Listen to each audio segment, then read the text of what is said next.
con Rosa Castro en la web, por Facebook. Rosa me cuenta su caso, donde sí estaba en el mismo pueblo, que acosó a mi hija, estaba fuera del país. Entonces la distancia permite el encuentro, permite que lleguen al abuso. Y hay una frase que cuando el dolor ahoga, en Buenos Aires, en Capital, tenemos todo siempre al alcance de la mano. Rosa me dijo una frase que me hizo sentir el primer paso cuando el dolor me ahogó la primera vez.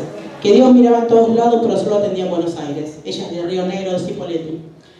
Entonces, después que hablé con Leandro, con Mabe, que ya veníamos hace rato haciendo trabajos de investigación, decidimos abrir las puertas de nuestra casa y empezar a luchar por tipificar el delito. Porque en ese momento éramos más de 40 mamás pidiendo justicia. Y en ese momento vos vas y empezás a golpear desde lo judicial, te duele que no te respondan, te duele el vacío legal, te duele el silencio atrás de cada puerta, de quienes tienen responsabilidad desde el Estado. Y cuando yo digo Estado, es todo. En esta lucha aprendimos también no solamente a sanar el dolor de este delito, sino también a entender cuáles son nuestros derechos y los derechos de nuestros hijos. Fue muy difícil el proceso, porque cuando a vos te duele, cualquier negativa que se te planta, la querés correr de un plumazo. Hoy, después que estamos de vuelta en esta lucha con esta campaña de prevención, entendemos y comprendemos un montón de cosas, pero tuvimos que prepararnos muchísimo para eso. En ese momento yo no entendía, yo la tengo a mi hija viva de casualidad. A mí me la levantaron un día de la puerta del colegio, y tardé casi 6 horas en tenerla otra vez conmigo. ¿Y por qué la tengo? Porque tenía el poder adquisitivo de poder tener un teléfono chipeado, de tener el control. Ya me había cruzado con Leandro a través de lo que es de la web y veníamos haciendo trabajo de investigación con contención psicológica y los contactos de estar cerca ahí en Buenos Aires y tener acceso a eso y golpear puertas y puertas. Si no, yo no sé si la tengo. Nosotros sufrimos una extorsión fuertísima. Un 25 de mayo me levanté, cargué cosas lo que podía en el auto y me fui a vivir al campo. Me encontraron igual, me la levantaron igual. Yo les puedo asegurar que en esas 6 horas que no la tuve, entiendo perfectamente a los papás, los cuales no tienen a sus hijos hoy, porque no te alcanza ni respirar, absolutamente nada. Todavía, y a pesar que en cada charla lo cuento y lo digo, se me quiebra la voz, porque es impresionante no tener sentido, perdida totalmente hasta que no la tuve. Y en el proceso te pasan muchas cosas, vas a la morgue a ver si la que está en la morgue es ella, sabes que te la lleva, si la agarraron a través de la trata, si no la volvés a ver, que te la entreguen muerta. Y esto es lo que peleamos dentro de la Cámara Nacional. Ellos no entendían lo que era el delito de grooming. No es nada más y nada menos que el viejo abuso sexual, nada más que se magnificó bajo el anonimato que tiene Internet. Le facilitó a estos perversos, a estos pedófilos, generarse identidades virtuales falsas y captar a nuestros chicos tal cual, como cualquiera que va a pescar en un río y tiene una caña, igual. El más vulnerable es el que cae. Y no están enfermos, son perversos, abusadores, que se creen que tienen todo el derecho de satisfacerse sexualmente mirando a nuestros hijos. Rosa, 8 meses estuvo en Buenos Aires, evaluamos por todo lo que habíamos aprendido, ahí nos encontramos con Mabe Christensen, cuando yo tuve que salir del país, porque quien acosaba a mi hija estaba en México. Mabe trabajaba en ese momento en Amnistía Internacional. ¿Sabes qué doloroso que es?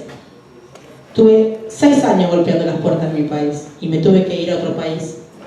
El procurador de México me contuvo más que las respuestas que acá. Y duele. Bueno, la locura del dolor.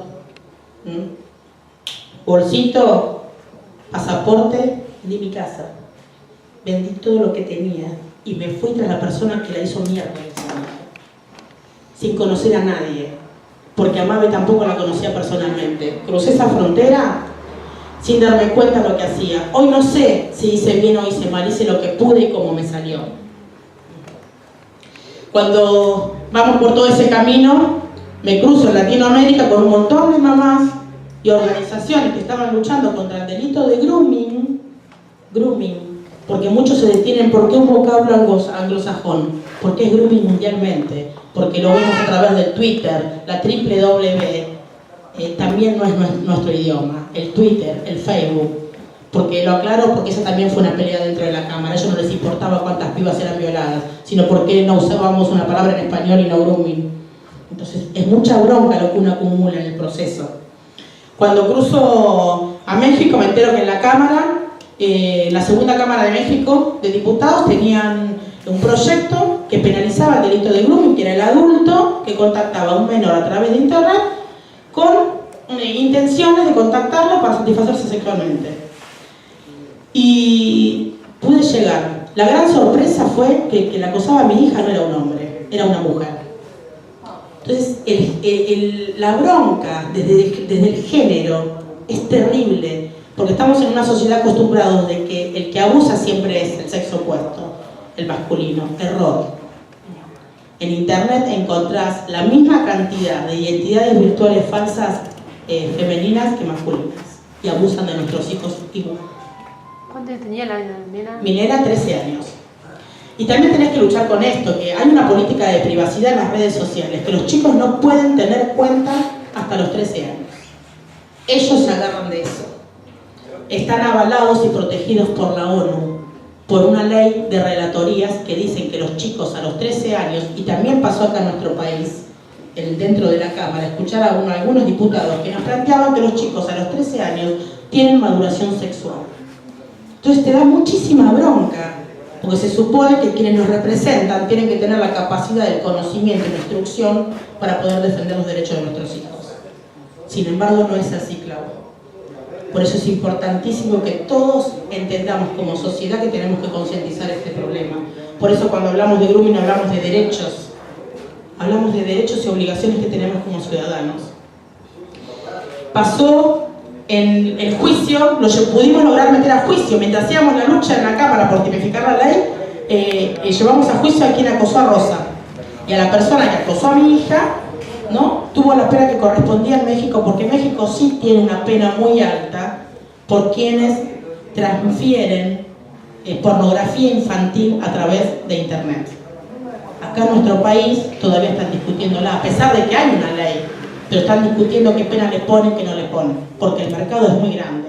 Yo la verdad que lo hablo y a todas charlas donde voy digo lo que siento. Yo perdí el miedo hace rato, lo vuelvo a repetir, la tengo viva de casualidad mi hija. 19 millones de dólares por mes está moviendo en Argentina la pornografía infantil. Y aunque a muchos no les guste, las mamás nos volvimos contestatarias y llenas de bronca. Y sin faltarles el respeto le vamos a exigir que se hagan cargo. Ellos tienen la obligación y la responsabilidad, sino que se dediquen a otra cosa. A muchos diputados, Clau, los hemos mandado a tejer a una casa.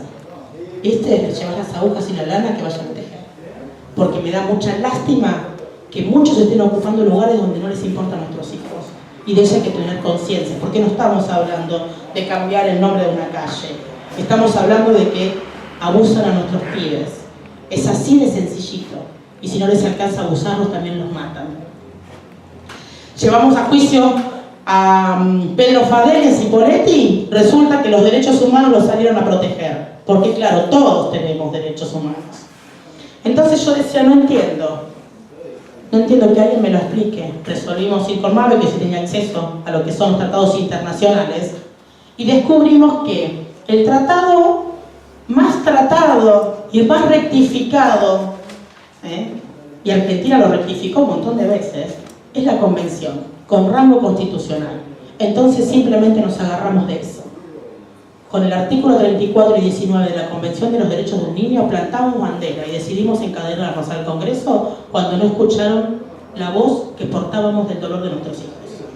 Solo con 2 artículos. No entendíamos por qué si íbamos a cada bloque, cada presidente de bloque de los diferentes partidos políticos, solo 4 nos respondieron. Son 257 diputados que nos representan en la Cámara Nacional. Si solamente 4 levantaron la voz para proteger a nuestros hijos, para mí al resto le pagamos el sueldo al pedo. Es así. Es mi bronca que tengo. Y yo creo que cualquier partido político que no priorice el derecho de nuestros hijos con respecto al abuso sexual se tiene que dedicar a otra cosa. Por eso yo sí agradezco quienes caminan con nosotros y empujan. Porque acá esto excede la bandera política. Es un problema de todos. El grooming no tiene género. No tiene género para la víctima y no tiene género para el victimario. No lo tiene. Es doloroso, pero es así. Y tampoco tiene escala social. Nos puede tocar a todos. Imagínense lo que fue yo mudarme al campo, rompí como 6 computadoras. Llegar al campo sin ningún tipo de tecnología y de repente, por medio de un programa nacional, mi hija aparece en mi casa con una computadora. También la rompí. Ah, pero la locura tuya no dejas educar a tu hija en esta nueva era tecnológica. Clean, arreglarla. Decido yo la educación de mi hija. Yo la decido. Por eso como padres tenemos que ser responsables. En esto, los papás, la sociedad y quienes nos representan, pero sobre todo nosotros. También lo pasé.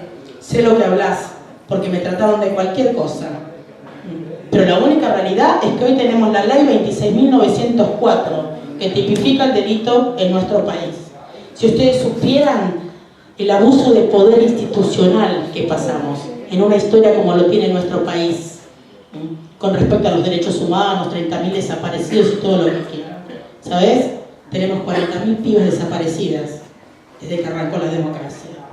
Entonces a mí no me vengan a hablar de democracia nada. Yo tengo a mi hija conmigo, pero estoy llena de bronca e indignación. La hija de Ivana, antes de que nos aprueben la ley, se suicida, porque no podía tolerar que la persona que la usó estaba libre.